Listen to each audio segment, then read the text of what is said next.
Welcome to CEOs You Should Know. I'm Kate O'Donnell, and I am joined today by Melissa Aviles-Ramos, Chancellor of the New York City Public Schools. Welcome. We're so Thank excited to have you you. here. I'm so excited to be here. We were just talking, but we have to start out with your journey, your background. Tell me a little bit more about how you got here. Absolutely. I'm the daughter of a single Puerto Rican mom. She came here from Puerto Rico when she was very, very young. Only has a ninth grade education, and I often talk about how my grandmother, to help my mother escape a very abusive situation, she married her off to someone it's about 10 or 11 years older than she was when she was about to turn 15 years old. And so by the time my mom was 15, she found herself a wife, to an adult. And before she knew it, she was pregnant with two children. And while my grandmother thought that that was going to secure this great big future for her, it actually did the opposite. And she found herself a mother of three children not too long after. And so she instilled in me that education is the great equalizer and gives you all these opportunities. Worked off my tuition in a Catholic school, and that always stayed with me. So when it came time for me to be an educator, I felt it was imperative that I commit to public education because I never wanted anybody to have to make the sacrifices that she did. It's incredible. And you mentioned you started out, as a school teacher. Yeah. What grade? I taught high school English. And I was so excited, thinking that I was going to walk in and all the kids wanted to hear about Shakespeare and Toni Morrison. And we were just going to talk about these incredible books. And then I found out that many of them couldn't read and they were not interested in my books. And so I often say that I went from being a literature teacher to a literacy teacher very early on. And did that really shape, all that time in the classroom? How did that shape your time now as a chancellor? Yeah, I take those moments with me very seriously on my daily journey as chancellor, both as a teacher and as a principal. I really don't think people truly understand the work that teachers and administrators do, especially ones who do it with hearts. It's devastating when you walk into a high school classroom and you know that children are misbehaving and trying to deflect because they cannot read at even a third grade reading level. And that's why when it came time to join the administration at Tweed under Chancellor David Banks, I felt like it was the right thing to do, because as a teacher and a principal, I was like, nobody wants to work at Tweed. That's where great ideas go to die, and I'm going to stay on the grounds. And, I was one of those. But when I saw that Chancellor Banks was talking about like getting kids to read and having real practical initiatives for the system, I said, I want to be a part of that change. Awesome. Well, and you're not only, part of the administration, but you're a parent as well of New York City Public Schools and proud Latina. And you've lived your whole life a native New Yorker. How have all of that really shaped your experience and the perspectives you bring? Well, when I became chancellor, there was a real nice handoff between Chancellor Banks and me, because we knew that the transition was coming, and he, when he and Mayor Adams decided that this was the best way to transition, I had to take a step back and think, David started all this tremendous work, but I'm not David, and I want to continue that work because I believe in that vision. That was our shared vision. Yeah. But how do I do it in a way that's authentic to me? And everything you just said shows up in my leadership. I'm a mom. I believe in parent empowerment. When we talk about New York City Reads and Solves, my daughter was a struggling reader coming out of COVID. And so I said to myself, the next iteration of New York City Reads and Solves has to really be about empowering students and parents and really thinking about our most marginalized students and how they not only fit into this landscape, but how we're actually serving them in a better way. Absolutely. So talk a little bit more about Project Open Arms. I know you launched that. This is the largest school system in the entire country. Is that been one of the most pivotal moments in your professional career? Absolutely. So fun fact, I did not reapply for my position as a superintendent when David Banks first became chancellor. He was talking about turning over. We laugh about it now, but he was talking about turning over the tables and everybody was reapplying. And I said, I've had enough of this. I'm out of here. Oh, wow. And I get a call from Dan Weisberg, who's the first deputy chancellor. And he says, I've heard some really great things about you and I don't want you to leave the system. And I said, well, you got to make me an offer in 48 hours because I'm about to leave. He's like, you're not going anywhere. So they brought me to Tweed, and within a few weeks, we started seeing the buses come in. And we really quickly learned that this was not a short-term issue that we needed to manage. And I always want to be clear, our immigrant families coming to New York City and seeking asylum was not the crisis. The crisis was not getting the support that we needed from the federal government and making sure that we were we had the resources and the systems in place to support families and numbers. The great thing about New York City is that this isn't unique to us, right? The volume certainly was, but not serving our neighbors from other spaces and places.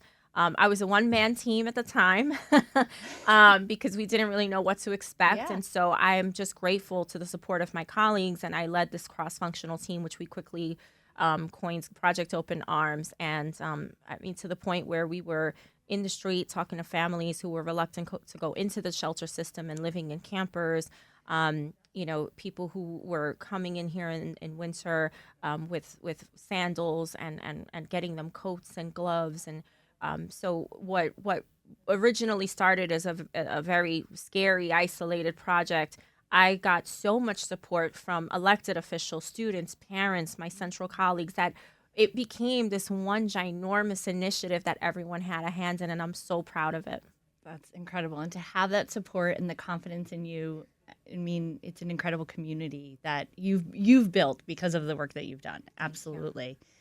I mean, in your first year as chancellor, you've implemented a variety of innovative programs. And you mentioned some of them, but NYCPS Cares, New York City Reads. What strategies have helped you drive these large-scale initiatives with urgency and impact? Because certainly you have. Yeah, well, I think when it comes to Reads in particular, I was one of the key architects on Chancellor Banks' team. So I had the advantage of really understanding the foundation and being a part of that foundation. And so that was very easy to continue to drive. And we knew that the next phase was going to involve really looking at how we support our multilingual learners and our students with special needs.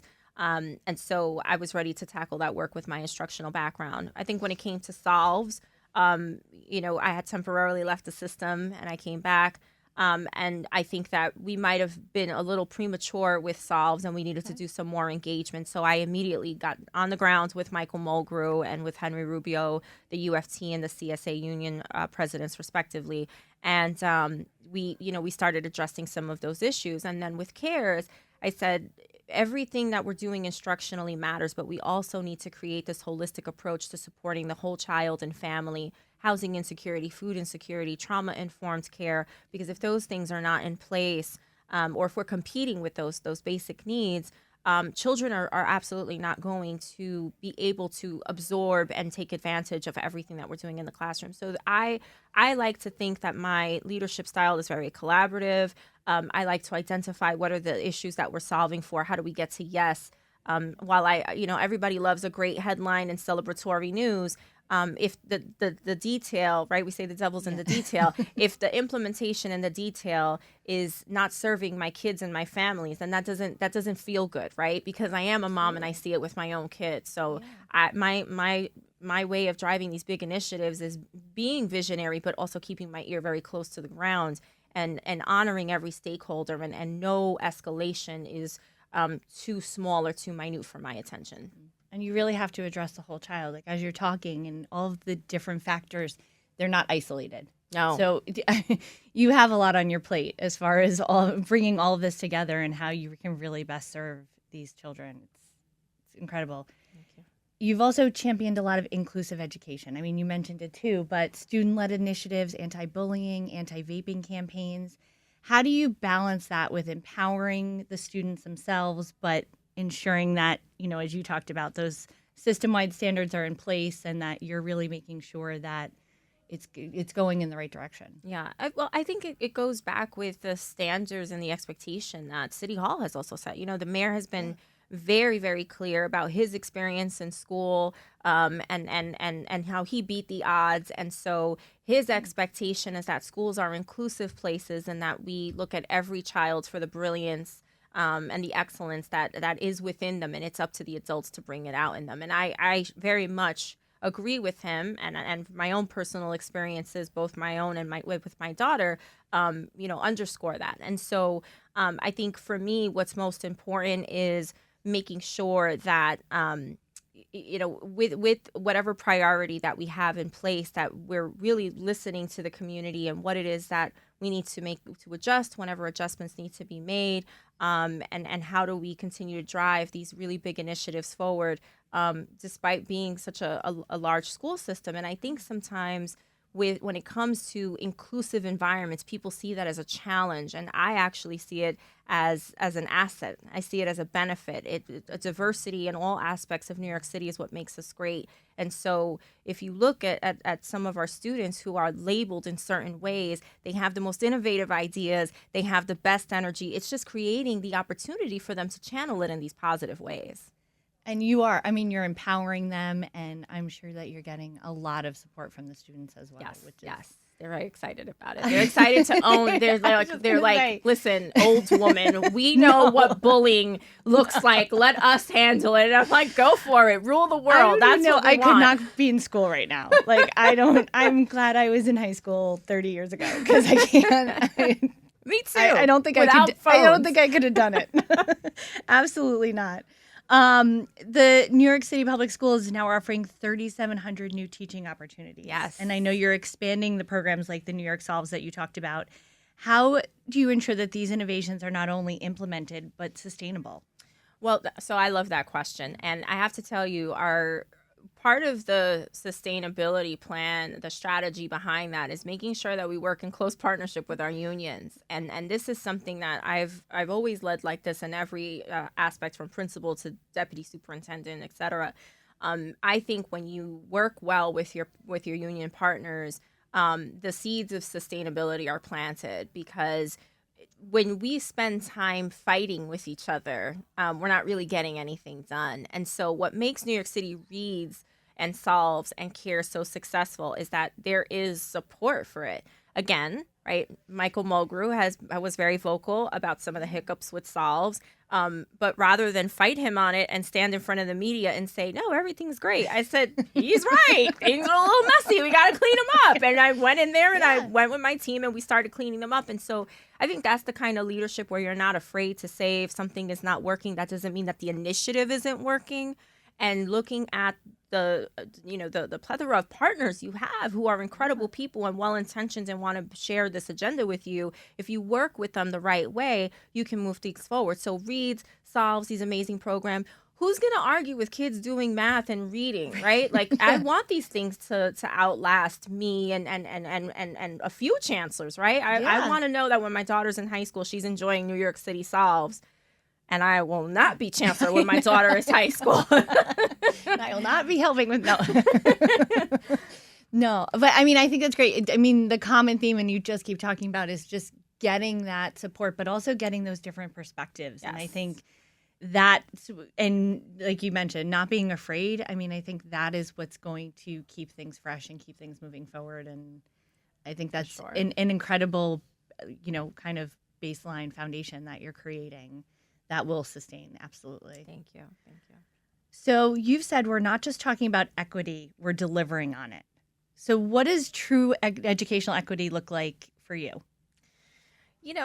I love that question. And the reason why I've said that is I think a lot of people talk about how every child needs to be loved and seen and heard, and then we don't put the action steps behind it. That enrages me.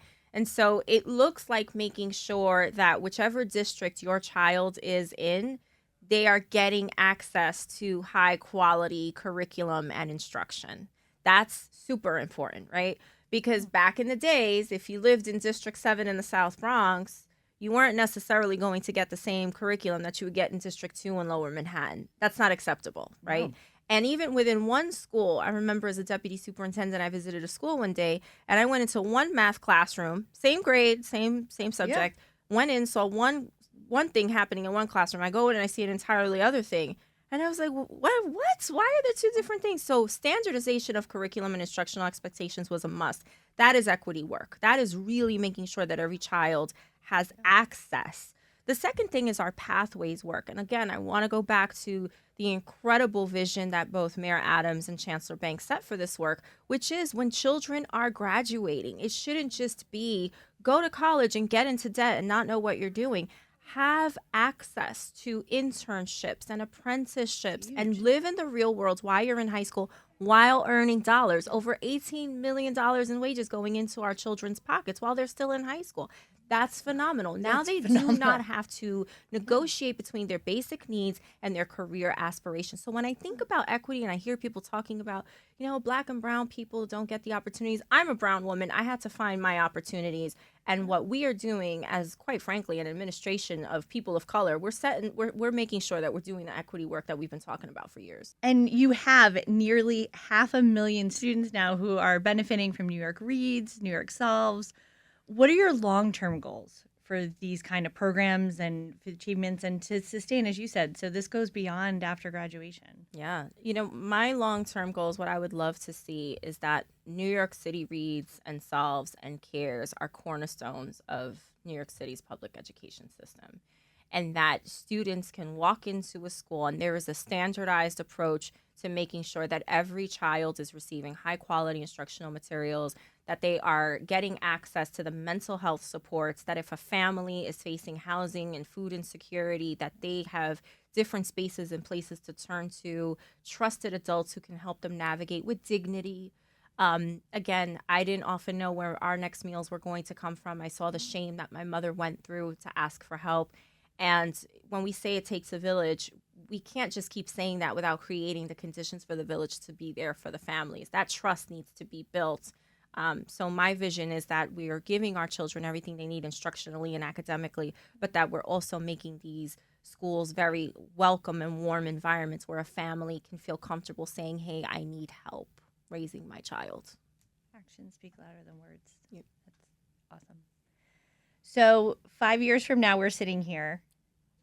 What do New York City public schools look like? The attendance rate is higher than it was pre-COVID.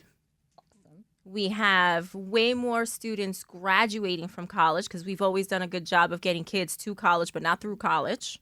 And I always want to thank, my partners, the other two Puerto Rican chancellors, Suni and Cutie, because they've been tremendous partners in thinking through, John King and Felo Matos Rodriguez. They've been phenomenal and really thinking about how we can create stronger pathways. And, of course, other university partners, but public education, I always have to mention my colleagues. We also are going to see a lot more students graduating from the system, I think, giving back to the city. I really don't think enough students know the opportunities in municipal government. They don't know what's available to them right here in their backyard. And so when I walk around and I meet all these incredible people who graduated from our school system, I'm like, we have to highlight you and we have to bring you back as mentors because we want people to go wherever it is, all over the state, all over the country, global by all means. But if you love the city and you want to stay in the city, let's also start building that pipeline to invest in the city. Absolutely. I mean, and it makes a difference when kids can see someone who looks like them and had the same experience as them and see the success that they're having. It makes all the difference. Absolutely. So managing the largest school system in the nation, I imagine, comes with some complexity, some things. What have been some of the most significant challenges you've had in this past year, and how have you approached them? Well, I think David was very well known, and he's just this big presence. And I joke with him and I say, you can sit in the truck for an hour and there's not one wrinkle on the suit. And, the way people approach men is very different than the way they approach women, particularly a woman who is in her early 40s and who wasn't in the media a whole bunch. And so they're like, who is this woman? Where did she come from? And I think part of my job was not only maintaining commitment to keeping the train moving and bringing stability during a very interesting time, but also having to prove myself, which is unfortunate, but that is a reality as women leaders. And so I think that was a challenge, and letting everybody know that don't mistake the kindness for weakness. And my mom brand is a real brand, but like any other mom, don't cross her because things shift real quick. They're all your children. Exactly. You'll fight for all they of them. are all my, I call them they my all kids. Are your children. I call them, I've in every role that I've been in, every single group of children I am responsible for, I call them my kids. And so I think that was really challenging, but, and building my own confidence to be in such a big role, because there's no blueprint for this role. But remembering that no one else had the blueprint before me, and so I had to walk in that. And then, of course, there have been some challenges, with the federal government and thinking about, what that looks like. But I'm no stranger to leading during challenging times. That's kind of the theme for my leadership. I've always managed to lead during challenging times, and so I'm really proud of that, because I think that my stability and my laser focus on commitments and priorities makes people feel relaxed and trusted and supported, and that's key to moving things forward. Absolutely. And you've created an incredible blueprint that you are sticking to. Thank you. Sounds like, which is awesome. And school safety and emotional wellness have also been a big part of the central agenda. You've mentioned it throughout this, but how do you navigate? And you've talked a little bit about it, but that policy, community trust, student experience. I mean, you've got a lot of different factors in this space that you're having to try to bring all together. Yeah. I'm actually really proud. We started a team, a small but mighty team that doesn't get a lot of attention, and it's a policy team. It's a policy team led by Katie Jenner-Linick, who's been in our system for a really long time, and she's worked with government affairs. And the reason why I was so excited about launching this team is because their entire purpose is to work with advocates and families and students to engage around policy, and also to work with our government affairs team to identify what are some emerging trends and things that are looking to become policy, or that existing policies that maybe need adjustment. So just to give you an example, our data privacy regulation had not been adjusted in over 10 years. That means we made it through COVID without paying attention to the data privacy. I mean, I couldn't even wrap my head around that. This policy team worked with a cross-functional team, which included our DIIT folks, our school leadership team, working with advocates and parents, and stood up this working group. And so everyone had a voice at the table when we were adjusting this policy. And so I think in the past, these things were so siloed, and we didn't really take a look at how they all come together. But I'm lucky because I've been in the system for a while, and I've held multiple roles. So I've experienced what happens when we silo things, and now I experience it as a mom. So it gives me an opportunity to say, you know what? Now I'm in the cockpit, and I see all these different things, and this is really cool. I can put this together, and that's really what I've been able to do. So, and if you mentioned before, it takes a village. You need all this collaboration in order to get things done. So. Yeah, for sure. What advice would you give to aspiring educators or leaders, particularly women of color, as you mentioned, looking to make a systematic impact in public education? Never work for someone who doesn't share your values. Never. And, whoever they are may make you feel like you are not deserving of a seat at the table because you're a woman, because you're of color, because of your age, or whatever the case is. But the reality is that when you feel very strongly about something and you continue your own education and you take the position as a lifelong learner, you create a seat for yourself at the table. But you can't do that if you're constantly having a values fight with the person that you report to. So make sure that whoever you are working with and for, you stay true to your values, and that you align yourself with a team that reflects your values. Incredible advice. Thank you. So what's next for the New York public school systems? We are going to open strong. A lot of focus on instruction, particularly high school instruction. Okay. Again, we've set some really great foundation for the K-5 space. We did some expansion of reads and solves in the middle school space.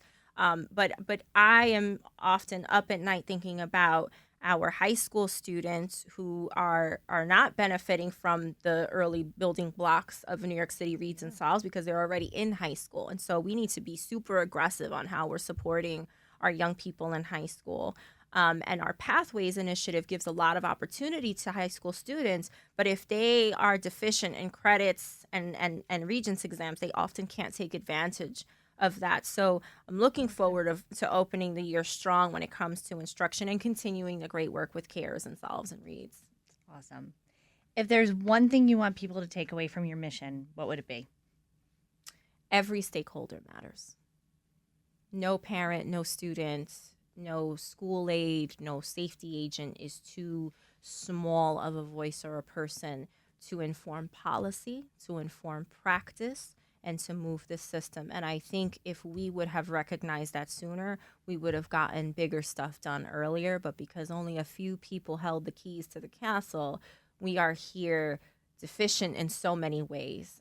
So I really believe in true partnership with all of our stakeholders. You're truly practicing what you preach. I mean, Thank you. It sounds like the collaboration and bringing everybody together is going to continue to make Yes. it very successful Yes. in your mission.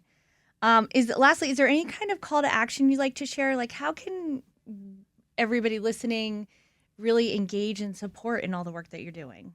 Thank you. I love that. Well, I'm super excited about CARES and particularly our Family Connectors, which is where we opened up an opportunity for parents to volunteer for training on all the resources that exist across New York City. So if you're facing housing or food insecurity, or you're in a domestic violence situation, or you're having trouble with ACS, these family connectors, as we call them, they are trained on how to navigate these systems. They don't collect any private information. They're not social workers or caseworkers. They're merely trained on how to navigate these different systems and give advice. And so we're positioning them in the community. This is our way of also helping parents to get our kids back into schools, because previously, if your child was chronically absent, we would say, hey, bring your kid to school. Your kid's missing school. When are you going to ask me why my kid is missing school? Right. Because everybody wants their kid to go to school. Yeah. So this is our response to this is us living up to that commitment of supporting families. And so the call to action is help us train our families, get the word out about our Family Connectors, share with us community resources that our families can learn about, because we want to make sure that we're giving every opportunity to our families to better themselves and to give their child every opportunity available. Awesome. Is there anywhere they could go or call? They can go to our website, schools.nyc.gov, and they can find information on Family Connectors. Our Deputy Chancellor, Dr. Cristina Melendez, her team, her FACE team is also always available. So, yeah. Awesome. Well, thank you so much. It has been a pleasure talking to you. This has been fun. I really appreciate your time. Chancellor Melissa Aviles-Ramos, thank you so much. And good luck. You've already been doing incredible things, but I know that there's a lot more great things on the horizon. So we wish you the best of luck, and we're looking forward to seeing it all happen. Thanks. This is great. Thank you. Thank you.